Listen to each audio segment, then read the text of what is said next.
High viewer, আশা করি ভালো আছেন। আপনারা কয়েকদিন ডিজিটাল মার্কেটিং সম্পর্কে ভালো কিছু শিখতে পেরেছেন আশা করি।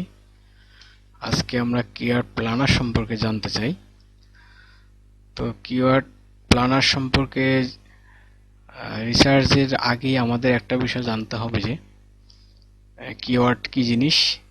এটা আমরা যদিও প্রাথমিকভাবে জানতে পেরেছি, তারপরেও অ্যানালাইসিসে যাওয়ার আগে আমাদের একটু স্মরণ করে নেওয়া উচিত যে কিওয়ার্ড এমনই একটা জিনিস, কিছু শব্দ বা শব্দ সমষ্টি যা সার্চ করে যে কেউ গুগলে কোনো কিছু খুঁজতে পারে। নির্দিষ্ট কোনো বিষয় তথ্য জানার জন্য গুগলে সার্চ দিয়ে যে জিনিসটা খোঁজ করে সেটাই হচ্ছে, যে ওয়ার্ড বা ফ্রেজগুলো ব্যবহার করা হয় সেগুলো হচ্ছে কিওয়ার্ড। আর এই কিওয়ার্ডগুলো হচ্ছে তথ্যভিত্তিক, যেটা যে ধরনের তথ্য যার যেরকম দরকার সে সেটা দিয়ে খোঁজে। তো আমাদের জন্য যেটা দরকার, বিশেষ করে ডিজিটাল মার্কেটিংয়ে আমরা ইউটিউব ভিডিও প্রমোট করতে চাইলে আমাদের সংশ্লিষ্ট নিশ যে তথ্যটা সেটার উপরে নির্দিষ্ট কিওয়ার্ড আমাদের দরকার আছে, সেটাকে অ্যানালাইসিস করে গুগল থেকে আমাদের বের করতে হবে। তো সেটা বের করতে হবে যে কোন কিওয়ার্ডটা আমার নিশের সাথে সম্পর্কযুক্ত এবং কোন ওয়ার্ডটা সার্চ বেশি পড়ে এবং কম্পিটিটর কম। তবে এখানে একটা কথা বলতে হবে যে আমাদের কম্পিটিটর কম বা বেশি কিংবা মিডিয়াম, আমরা তিনটাই চেষ্টা করব অ্যানালাইসিস করার। তবে যেটা কম্পিটিটর কম সেটা ইউজ করব এবং সার্চ বেশি সেটাকে আমরা গুরুত্ব দেব। তো দেখা যাক, আমরা ফায়ারফক্স আমার ব্রাউজার ওপেন আছে, সেখানে গুগলে সার্চ দিতে হবে। সার্চ দিলে আমরা কিওয়ার্ড প্ল্যানার হিসাবে গুগলের একটা অন্যতম টুল যে কিওয়ার্ড প্ল্যানার, গুগল অ্যাডওয়ার্ড টুল, আমরা এটা পেয়ে যাব। এখানে ক্লিক করলে আমরা পেয়ে যাব Google AdWord keyword tool planner. এখান থেকে আমাদের যেটা করতে হবে, search for new keyword using a fresh website or category. এখানে আমরা নিশ সম্পর্কিত ফর এক্সাম্পল যেখানে আছে এখানে আমরা লিখতে পারি যেমন মার্কেটিং যদি আমরা লিখে সার্চ দেই, সার্চ ওয়ার্ড হিসেবে ধরি। আর এখানে বলা আছে ল্যান্ডিং পেজ, যদি আমাদের নির্দিষ্ট ল্যান্ডিং পেজ থাকে তাহলে আমরা ইউআরএলটা এখানে দিতে পারি। না দিলেও আমরা এখানে কিওয়ার্ড প্ল্যানার থেকে কিওয়ার্ড নির্ণয় করতে পারবো বা অ্যানালাইসিস করতে পারবো।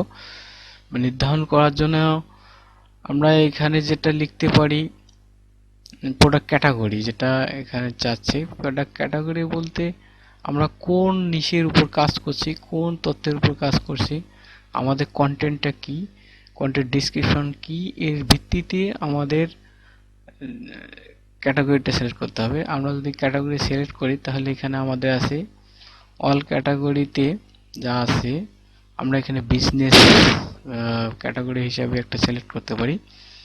আমরা ক্যাটাগরি ছাড়াও এখানে অনেকগুলো ক্যাটাগরির মধ্যে আমরা বিজনেসটাকে যদি বাছাই করি, যেহেতু মার্কেটিং আমরা লিখেছি সেহেতু এখানে আমরা বিজনেসের আবার সিস্টার ক্যাটাগরি আছে, সেখান থেকে আমরা কোনটা দিতে চাই, fashion industry, energy, design and engineering, commercial industry, chemical industry, business management আমরা যদি দিই। বিজনেস ম্যানেজমেন্ট থেকে corporate event, business strategy planning, business security investigation, business opportunities, advertising and marketing আমরা দিলাম। হয়তো আমরা অ্যাডভার্টাইজিং মার্কেটিং দিয়ে রাখলাম। তো এবার দেখা যাক আমাদের গেট আইডিয়া। আমরা যদি আইডিয়া চাই তো সেখান থেকে আমাদের কিছু কিওয়ার্ডের তালিকা দিয়েছে। আমরা মার্কেটিং সংক্রান্ত যে আইডিয়াটা চেয়েছিলাম তো সেখানে আমরা পেয়েছি রিলেটেড মার্কেটে direct marketing, marketing mix, business marketing, web marketing, marketing definition, এই যে কিছু কিওয়ার্ড পাচ্ছি এবং এই কিওয়ার্ডগুলোর আপনারা দেখতে পাচ্ছেন যে সার্চ, এখানে আছে অ্যাভারেজ মান্থলি সার্চ, তারপর আছে কম্পিটিশন, সুন্দর করে উল্লেখ করা আছে। তো আমরা যদি এখান থেকে কোনো কিওয়ার্ড নিতে চাই, নির্বাচন করতে চাই, যেমন মার্কেটিং সংশ্লিষ্ট, online marketing, marketing plan, internet marketing, marketing strategy, এরকম আমাদেরকে কতগুলো প্ল্যান সাজেস্ট করেছে। আর 30টা, আমরা এখান থেকে বেশি করে নেব, 100টা নিতে পারি, আমরা 100টা নিতে পারি। আমরা এই যে 100টা সিলেক্ট করে দিলাম, আর এটা আমাদের প্রয়োজনে আমরা এখানে ডাউনলোড করে নেব। এটাকে ডাউনলোড করে আমরা আমাদের নির্দিষ্ট একটা জায়গায় সংরক্ষণ করব। ডাউনলোড হচ্ছে, সেভ ফাইল, এটা আমাদের নির্দিষ্ট একটা জায়গায় সেভ হচ্ছে, সেভ হবে। তো আমরা পেয়ে গেছি, আমাদের সেভ হয়ে গেছে এই 100টা কিওয়ার্ড। আমরা যে তথ্যটা পাইলাম, এখান থেকে আমরা কি নির্বাচন করব, যে কিওয়ার্ড হিসেবে আমরা মার্কেটিং সংশ্লিষ্ট যে কিওয়ার্ড তার সাথে রিলেটেড, এর মধ্যে থেকে আমাদের নির্ণয় করতে হবে যে মান্থলি সার্চটা কত আছে। সার্চ আমাদের বেশি থাকতে হবে, আর কম্পিটিশন হচ্ছে কম থাকতে হবে। কম্পিটিশন কম আছে কোনটা সেটা আমরা দেখব, আর সার্চ কোনটা আছে বেশি সেটা দেখব। মার্কেটিংয়ে আমাদের যে জিনিসটা সবচেয়ে বেশি নির্ভর করবে সেটা হচ্ছে কিওয়ার্ড সার্চ। তো আমার রিলেটেড কিওয়ার্ডটা যদি ঠিকমতো নির্ধারণ করতে পারি, তবেই আমাদের মার্কেটিংটা আরও বেশি সাকসেসফুল হতে পারে।